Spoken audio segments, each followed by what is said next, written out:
बवाल पवाल बवाल क्या बताया जाए दोस्तों। जो लोग आप लोग कल्पना भी नहीं किए होंगे वो भी पावर स्टार पवन सिंह दिखाने जा रहे हैं भोजपुरी इंडस्ट्री में।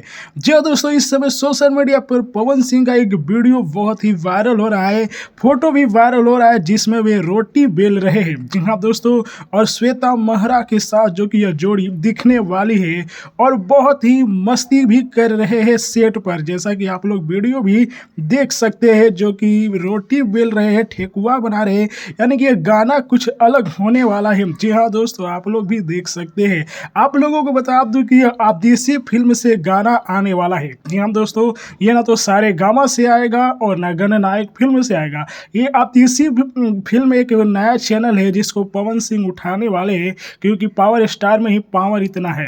तो इस समय सोशल मीडिया पर गर्मा गर्मी इसलिए बढ़ गई है क्योंकि पवन सिंह का नया लुक देखने को मिल रहा है, नया अंदाज देखने को मिल रहा है और एक बार फिर से लकीर खींचने जा रहे हैं पावर स्टार पवन सिंह। तो आप लोगों को पवन सिंह का नया नया फोटो और वीडियो कैसा लगा कमेंट में बताइए दोस्तों। इसलिए तो पवन सिंह के फैन कहते हैं कि पवन सिंह चेंजिंग स्टार है। जी हाँ दोस्तों, हमेशा नया नया करते रहते हैं। तो पवन सिंह के जितने भी फैन है, न्यूज को इतना वायरल कीजिए कि भोजपुरी में तहलका मच जाए, बवाल मचा के रख दीजिए। बाकी मैं रिपोर्ट बनाने के लिए तैयार हूँ। शेयर कीजिए जम के।